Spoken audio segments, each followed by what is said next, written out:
नमस्कार मेरे साथियों।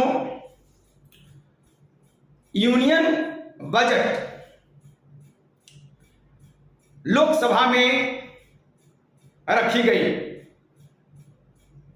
जिसमें बिहार और आंध्र प्रदेश को स्पेशल पैकेज मिली है। खास तौर पर बिहार को स्पेशल पैकेज मिली है 58,000 करोड़ 58,000 करोड़ का स्पेशल पैकेज बिहार को मिली है, जिससे अन्य राज्य के लोग, अन्य राज्य के मुख्यमंत्री सड़कों पर उतर गए हैं। कह रहे हैं कि बिहार को बहुत काफी मिली है, बहुत काफी मिली है। बिहार पर उंगली उठाई जा रही है, जबकि सीतारमन जी अच्छा और देश हित में बजट तैयार की है, लेकिन अपोजिशन जो है वह इसका विरोध कर रहे हैं। No state ignored in budget, no state ignored in budget. किसी भी स्टेट के साथ भेदभाव नहीं रखा गया है, लेकिन बिहार का जो स्पेशल पैकेज मिला है इस पर हंगामा खड़ा हो गया, जबकि बिहार को कुछ मिला नहीं है, कुछ नहीं मिला है। मैं गांव देहात की एक कहावत और घटना पर चर्चा करना चाहते हैं, जो हमारे गांव और देहात में होता है। मैंने देखा है अपनी आंखों से।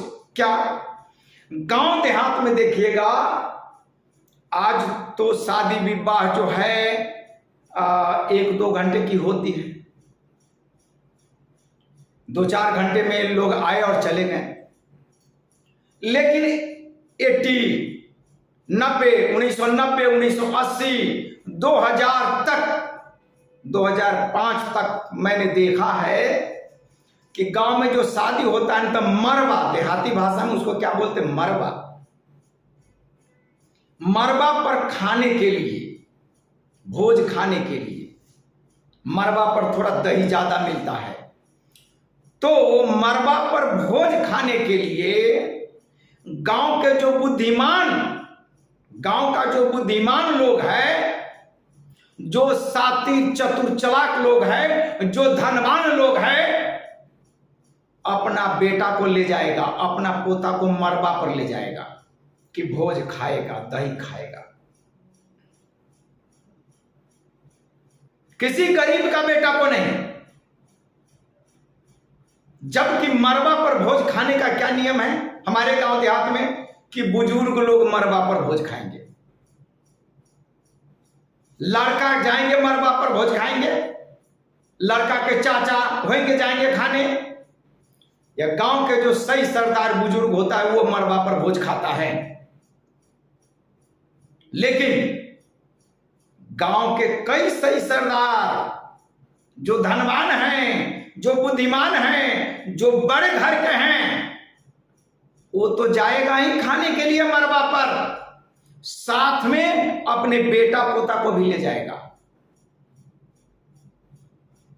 जबकि नियम ऐसा नहीं है कि आप छोटे बच्चे को ले जाएंगे और बाकी जो गरीब का बच्चा है वो गुटुर गुटुर मुंह ताकता रहेगा, उसको नहीं ले जाता है। और वो जाना भी चाहे तो उसको मना कर देता है कि मरवा पर उतना जगह नहीं है, मरवा पर उतना जगह नहीं है। एक बार हमारे गांव का एक लड़का लड़ गया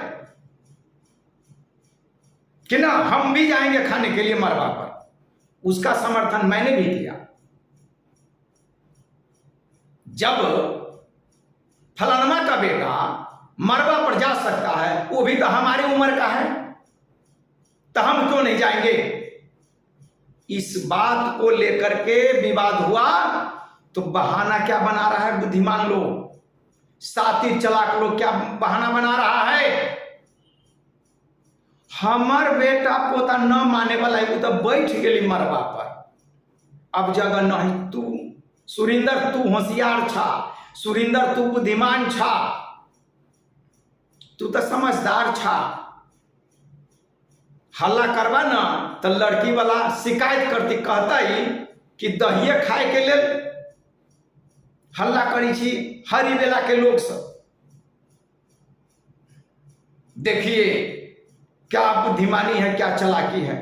बुद्धि की मार, चालाकी की मार तलवार की मार से बड़ी खतरनाक होती है।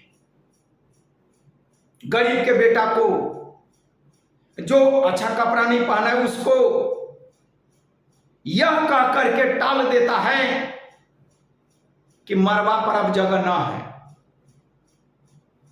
और जो बुद्धिमान साथी लोग रहता है, जो गांव के धनवान बुद्धिमान साथी लोग है, वह पहले ही से अपने बेटा पोता को समझा कर रखे रहता है कि जब हम जाएंगे मरवा पर बैठने के लिए, तो तुम पीछे से आना और जल्दी से घुस जाना। पीछे से आना, मेरे पीछे पीछे आना, जल्दी से घुस कर मरवा पर बैठ जाना। और सुरेंद्र जाए, झगरू जाए, सुरेश पंडित जाए, जो गांव का गरीब लड़का है, जिसके शरीर पर अच्छा कपड़ा नहीं है, उसको यह कह करके मना कर देता है कि मरवा पर अब जगह ना है। देखिए बुद्धिमान, मरवा पर जगह ना है। हल्ला अगर किए तो यह कह करके समझा देता है कि हल्ला करवा ना तो शिकायत ना होता ही। कहती हरी बेला के लोग सब कहियो दही ना खाए ले। और ये बात कह करके हम जैसे छोटे गरीब को और अन्य लड़के को भाड़ा टाल देता है और बाहर जाकर दरवाजे पर बैठ करके खाता है, मरवा पर नहीं खाता है। जब मैं बाद में यूपीएससी तैयारी के लिए दिल्ली में आया, तब मुझे समझ में आया कि राइट टू इक्वलिटी, समानता का अधिकार वहां पर नहीं हुआ। तो ये बुद्धिमान लोग, साथी लोग बुद्धि से गर्दन को काट देता है। इसीलिए हमारे समाज को जितना बुद्धिमान लोगों ने बर्बाद किया, उतना किसी ने नहीं बर्बाद किया। बुद्धिमान लोग स्वार्थी होता है। आज मैं ये कहानी क्यों कह रहा हूं कि बिहार को स्पेशल कैटेगरी में रखा जाना चाहिए था, विशेष राज्य की दर्जा मिलनी चाहिए था। लेकिन साधारण सा एक छोटा सा स्पेशल पैकेज बिहार को मिला है, तो अन्य राज्य के लोग हल्ला उठाते हैं। अन्य राज्य के मुख्यमंत्री हल्ला उठाते हैं कि बिहार को स्पेशल पैकेज मिला है। क्या बात है भाई, बिहार को तो विशेष राज्य का दर्जा मिलना चाहिए, लेकिन मिला है एक छोटी सी बात। बिहार में जाकर उतर करके देखें क्या हालात है बिहार की। सड़क में नाली है कि नाली में सड़क है, यह पता नहीं चलता है। और अभी किसान को धान की खेती करनी है तो किसान खाद के लिए दर दर भटकेगा, लेकिन खाद ब्लैक में होता है। समय पर खाद नहीं है बिहार के किसानों को। यह बात मैं अपने नॉमिनेशन में भी चर्चा किया था। आज बिहार को स्पेशल पैकेज मिली है तो सबको जलन हो रहा है। वही मरवा वाली बात, बुद्धिमान लोगों ने बिहार को लूटा है। आज छोटी सी बात एक मिली है तो अन्य राज्य के लोगों को कान खड़ा हो रहा है। मैं भेदभावपूर्ण बात नहीं करना चाहता, राइट टू इक्वलिटी पर बात करना चाहता हूं कि बिहार अति पिछड़ा है, बिहार में गरीबी है और बिहार को स्पेशल स्टेटस के कैटेगरी में रखा जाना चाहिए। मेरे मित्रों, आज पर्टिकुलर इस पर हम चर्चा इसलिए कर रहे हैं कि बिहार वाकई में पिछड़ा है, वहां गरीबी है, वहां बेरोजगारी है और जितने भी बड़ा बड़ा नेता है सबका नजर बिहार पर रहता है। सब जाएगा कहेगा हम विकास करेंगे, तो हम ये करेंगे तो वो करेंगे। अभी एक प्रशांत किशोर मायावी आदमी पीके, प्रशांत किशोर, इसको पीके के नाम से जाना जाता है, महात्मा गांधी का दामन पकड़े, महात्मा गांधी का चोला पकड़े, जन सुराज पद यात्रा कर रहे हैं, गांव गांव जा रहे हैं, घूम रहे हैं और कैरम बोर्ड बांट रहे हैं, पीके यूथ क्लब खोल रहे हैं, पीके यूथ क्लब, पीके यूथ क्लब खोल रहे हैं। बड़ी चिकनी चुपड़ी बात करते हैं प्रशांत किशोर और कहेंगे क्या, बहुत सारे गरीब लोगों के बीच में, महिलाओं के बीच में क्या बोलेंगे, आपके शरीर पर अच्छा कपड़ा नहीं है, बच्चे के पैर में जूता चप्पल नहीं है, स्कूल में पढ़ने का साधन नहीं है, गांव की सड़कें खराब है, ये सारी चीज बोलते हैं लेकिन करते नहीं। 1.5 साल में वो बिहार के हर जिला को घूमे हैं और भाई साहब जितना जन सुराज पद यात्रा में प्रशांत किशोर रुपया खर्चा किया है, उतने रुपया में बिहार के हर जिला में फैक्ट्री स्थापित हो सकता था, फैक्ट्री खोली जा सकती थी, बेरोजगारों को रोजगार मिल सकता था। प्रशांत किशोर को विदेशों से बहुत काफी फंडिंग होती है, उस फंड से बिहार को सबसे अच्छा राज्य बनाया जा सकता था। लेकिन प्रशांत किशोर क्या करते हैं, गांव गांव घूमेंगे, गली गली घूमेंगे और कहेंगे क्या, आपके बच्चों को शरीर पर कपड़ा नहीं है, आपके बच्चे को पैर में चप्पल नहीं है, आपके बच्चे को बुक नहीं है, किताबें नहीं है, ये बात बोलते हैं। ये बात बोल करके मजाक उड़ाते हैं। वो घाघ और साथी आदमी है, सत्ता का दलाल है,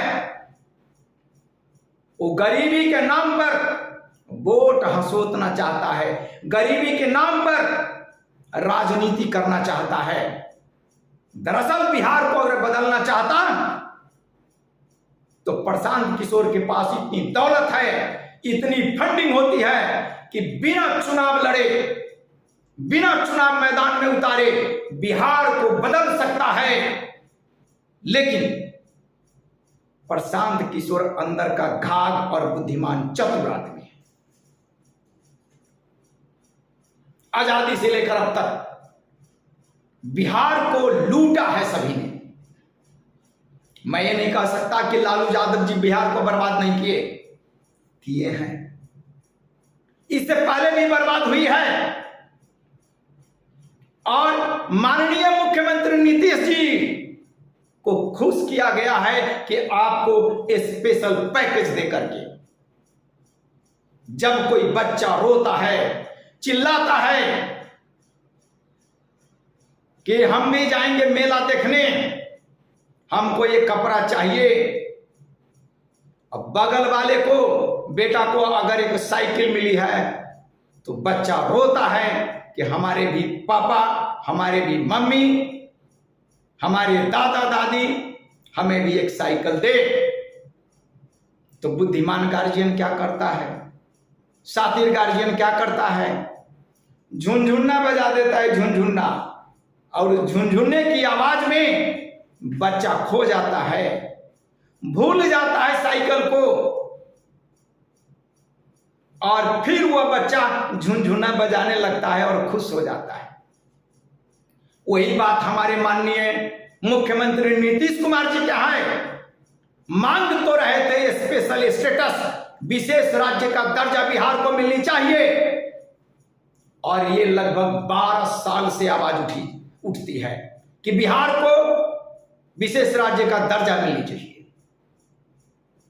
मांग तो ये थी, लेकिन स्पेशल पैकेज दे दिया गया उनको, और इसी से नीतीश कुमार जी खुश हो गए।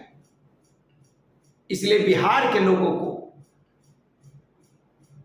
समझना होगा, बिहार के युवाओं को समझना होगा कि आपके साथ आजादी से लेकर अब तक गद्दारी किया गया है। मैं बिहार का हूं इसलिए नहीं आवाज उठा रहा हूं, बल्कि सच बोल रहा हूं। गांव देहात में एक कहावत है कि गांव दहाल जाए सिमान लेल मार। बाढ़ जब आती है तो गांव दह जाता है, लेकिन लोग सीमान के लिए मार करता है, सीमा के लिए कि हमारा गांव तो यहां से है, हमारा गांव तो यहां से। अरे बेवकूफ, बाढ़ जब आ गई तो तेरा घर दह रहा है, तेरा घर टूट गया, तेरा घर बह रहा है पानी में, माल जाल मवेशी ये सभी बह रहा है, और तुम गांव के बाउंड्री के लिए, सीमा के लिए मार कर रहे हो। तो बिहार डूब गया, बिहार पानी में बह गया, बिहार बर्बाद हो गया। लेकिन आज बिहार को केवल स्पेशल पैकेज मिली है, जो झुनझुना वाली बात है। इस पर अन्य राज्य के मुख्यमंत्री, अन्य राज्य के लोग भेदभाव करते हैं और कहते हैं कि बिहार, भाई एक बात समझिए, बिहार से शासन चल रहा है, आंध्र प्रदेश से शासन चल रहा है। आंध्र प्रदेश से कितना सांसद है? 16 मेंबर ऑफ पार्लियामेंट, और बिहार से जदयू को 12 है। टोटल कितना हो गया? 28। ये हकीकत है, बात सही है कि 240, 240 एंड 28 कम कीजिए, 8, 6, 2 और 2 272 चाहिए, 4 की कमी है। अगर ये अपना आंध्र प्रदेश और बिहार अपना पैर खींच भी ले तो नरेंद्र मोदी जी की सरकार नहीं गिर सकती। लेकिन सीधा आरोप लगा रहे हैं विपक्षी, अपोजिशन, कि नहीं, नरेंद्र मोदी जी अपनी सरकार बचाने के लिए बिहार और आंध्र प्रदेश को स्पेशल पैकेज दिया सरकार बचाने के लिए। अगर ये पैर भी खींच ले बिहार, माननीय नीतीश कुमार जी, 12 जदयू का है, 16 किनका है? आंध्र प्रदेश से। क्या फर्क पड़ जाता है नरेंद्र मोदी जी को? लेकिन नहीं, समयक बिल पास हुआ है, बजट ठीक है, बिहार को तो और मिलना चाहिए, और मिलना चाहिए, यहां तक कि बिहार को विशेष राज्य की दर्जा अगर मिल जाता तो मैं इस पर तालियां बजाता। लेकिन बिहार के जो युवा हैं वो आवाज नहीं उठाते। मैं खुद संघ परिवार का कार्य करता हूं, आरएसएस का कार्य करता हूं, लेकिन मैं फिर भी माननीय नरेंद्र मोदी जी के खिलाफ बोलता हूं कि आपको बिहार को स्पेशल स्टेटस, विशेष राज्य की दर्जा मिलनी चाहिए। स्पेशल पैकेज से मैं खुश नहीं। कहां गए बिहार के मनीष? आवाज क्यों नहीं उठाते हैं? आवाज उठाना चाहिए। तेजस्वी यादव जी गलत प्रचार करते हैं। 2004 से 2009 कांग्रेस की सरकार थी और लालू यादव जी समर्थन में थे। क्यों नहीं मांग किए स्पेशल पैकेज? क्यों नहीं मांग किए? सब बिहार को वोट के लिए लूटता है। जितना भी नेता है, एक देहाती कहावत है, क्या अमीर लोगों का पेट, धनवान लोगों का पेट गरीबों के घर पर ही भरता है, चाहे नमक रोटी ही क्यों ना हो। कोई बहुत बड़ा नेता है, बहुत अमीर लोग है, गरीब के घर पर जाता है, नमक रोटी ही सही, लेकिन पेट भर उसको मिलता है गरीब के दरवाजे पर। नमक रोटी प्याज ही सही, पेट भर मिलता है और पानी भी मिलता है, लेकिन यही गरीब और मजदूर अमीरों के दरवाजे पर जाता है, किसी मंत्री और सांसद के दरवाजे पर जाता है तो बैठने तक नहीं दिया जाता है, पानी की बात तो दूर। बिहार से बहुत बड़े बड़े लोग सांसद बना है, मंत्री बना है, कैबिनेट मिनिस्टर रहा है, लेकिन बिहार में बदलाव नहीं हुआ। बिहार गरीब का गरीब ही रह गया, टूट गया, बिखर गया। मेरे बंधुओं, आज जो मैं बात रखा है अपने बिहार के संदर्भ में, मैं बिहार के युवाओं से अनुरोध करता हूं कि हमारा समर्थन करें और मैं बिहार विधानसभा में बहुत बड़ी भूमिका निभाने जा रहा हूं और आप एक आवाज बनकर हमारे साथ आए। इन्हीं शब्दों के साथ मैं अपनी वाणी को विराम देता हूं। जय हिंद।